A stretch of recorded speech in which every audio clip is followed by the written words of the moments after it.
Thank you, Shan. And most of the poems I'm going to do today are from the book, and I have a few copies with us that you can buy for a special price today, if you want.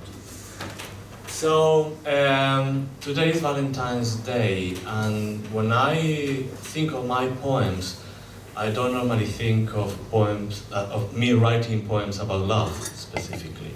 But then I was thinking about it, and actually I can provide tonight some poems. So, for example, poems where you can find love, say, in a one-night stand, or you can find love in porn, or in anal fisting, and hopefully, if things go well, it will all end in an orgasm. See how things go. Anyway, so let's start with the one-night stand, or rather, with what happened after a one-night stand. The poem is called The Aftermath. He left something behind the morning after. I found it almost by chance. It was hidden in the plies of soiled linen. It dropped from the sheets as I shook them, as though the hole from a cigarette burn had gone loose and was aired with the hairs and the smells. But we had not smoked the night before. Wrinkly, stretchy, bold, ridiculous, much bigger than I remembered it. What now lay on the floor was his belly button, that little piece of bit that I licked with the tip of my tongue so many times. So glad I didn't step on it, I picked it up, wiped the fluff and held it with extraneous pleasure. I stretched it to sheath my right thumb. It fitted like a thimble of flesh. I covered it up with a pink rubber glove and then proceeded to do the washing. It was midday by then, scraps of breakfast cluttering the sink, Sunday afternoon and focused mind. I imagined him sinking in the tub, contemplating his new orifice, wondering whether he should call back. I heard his voice a few days later on the answer machine. "Do you remember me?" he said. "I think I left something behind the morning after. Have you spotted my leather cock ring with stainless steel studs by any chance?" I phoned him back, explained I had not seen the item, but invited him to come round to my place to have a look. I tidied up the flat. I left his belly button on my bedside table. I was eager to see him again. When he arrived, he rushed into the toilet. "I have to wee," he said. But the noises and moans that I heard then suggested that he was busy with other affairs. Why was he running water in the tub? Was he looking for his navel in there? He came out, all agitated and flustered, apologetic, a stupid grin on his face. I couldn't wait. I led him straight to my bedroom. I displayed for him my collection of sex toys.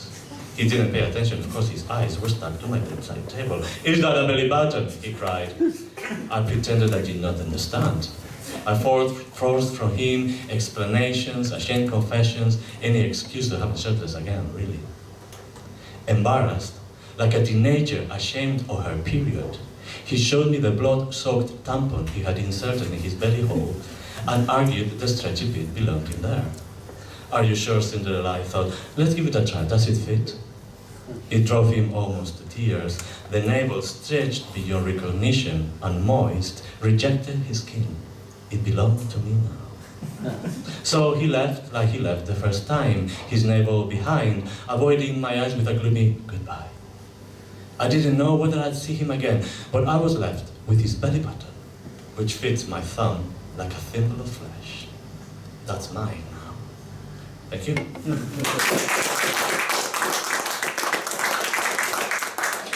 There are many people who like their work a lot, so much that they are prepared to do extra time, unpaid extra time.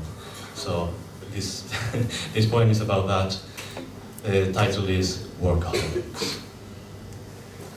Let's not undress. Let's wait. Let's kiss in our tuxedos. Let's let the fabrics highlight our muscles in legs and arms, our buttocks trim in our pants, our pecs shaved under our shirts. Let's frolic and sweat in velvet. Let's pretend our bow ties are an extension of our strokes. Let's not undress. Let's sweat. Now that the crowd is gone and we're alone at last, let's explore each other's smiles, our faces flustered, our muscles clenched. No need to hurry, no need to shout it. We have proof of our desire when we rub sipfly against sipfly. Let's kiss as though we'd never kissed before. The party is over, the lights are off, the cameramen are gone. No microphone can capture a loud moaning. There are no spectators. It's all for our eyes only. And we can wait. We know. Let's wait until tomorrow. We know because we did perform our duties well this morning when we met at work for the first time. We know how big our cocks are, we know our firm nipples match, we know our assholes can accommodate because we've already fucked each other and sucked each other and come over each other's chest. Arses shot from awkward angles, cam shots taken from below, from above, from the side, close-ups of our shaven balls. It was an anodyne plot. Let's not undress, no. We saw it at first sight, before we took our clothes off, something they never saw, they won't see it tomorrow. We are professionals, you know. But when the scene is over, our uniforms ripped off, each other's semen mixed with sweat and grease, we'll share a kiss if no one's speaking in the showers. Let's kiss. Let's sweat. Let's wait. We must behave tomorrow, and we won't need a fluffer, that's for sure. Whatever happens now, we know that we'll perform and we'll pretend that we pretend when we appear lustful on the set. Let's not undress. Let's wait. Thank you.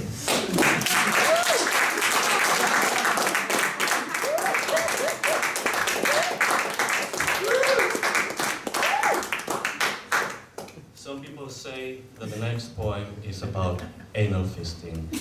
It's called I Told You.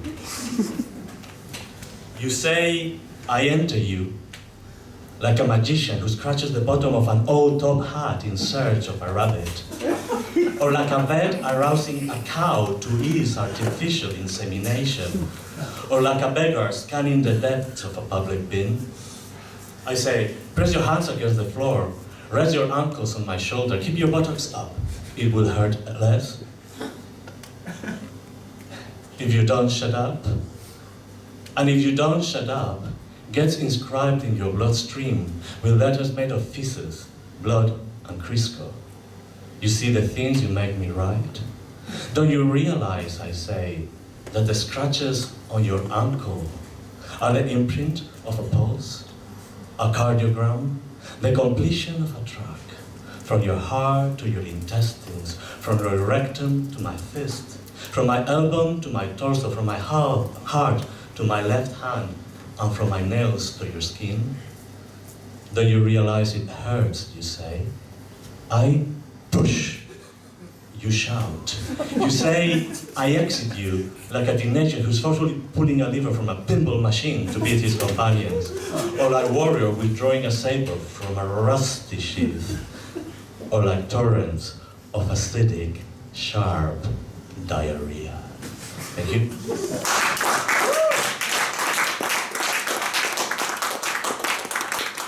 I'm going to finish with a very recent poem of mine. I wrote it when I was on the bus.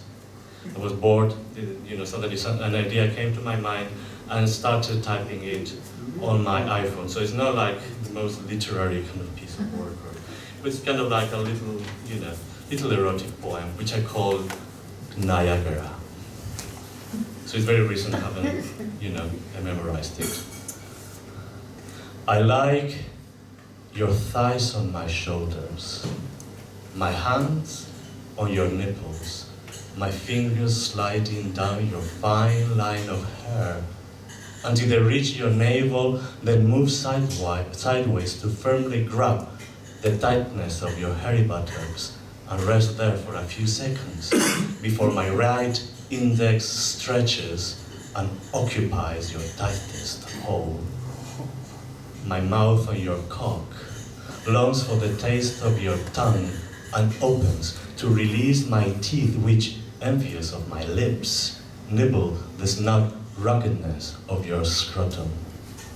You quiver, raise your stomach, moan, you complain, I don't let you touch me, that I have you trapped, that you cannot move your hands holding on to the back of the bed as if they were chained with handcuffs. So when I release your arse, you fart to demonstrate that you're not passive, as though the unstoppable rush of blood in the veins of your hard cock was not already a fragrant sign of your engagement. I decide the smell is of roses. I compliment you on your good taste in food. I breathe in with my mouth wide open and blow into the hairs around your asshole. The follicles are flavorsome and fragrant. My tongue sinks in for an instant, pushes as far as its tip can push, but when it bumps into the stubborn force of friction, it must seek the assistance of my fingers, which stretch the sphincter's path for lingual thrust. You don't like it when my fingers rub in and out. You complain my nails are too long, in and out. I lick the fingers of my other hand. The tip of my thumb hovers over the tip of your cock. Your phallus shakes like a keen rattlesnake. My fingers again leave your arse, rush to penetrate your mouth, bringing you back the flavors and smells of your own inner self. Your groan comes too late. It reaches me only 1 second after your cum on my face, your seat on your chest, your spill on the back of the bed, your sperm on the top of the shelves, your semen on my new duvet, your jizz on the floor, on the door, on the ceiling. Niagara. Thank you.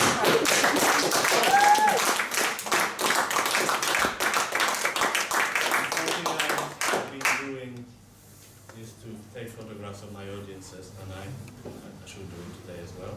So just smile as I aim my camera at you. Right? Okay, I'm going to add a flash. Okay, 1 second.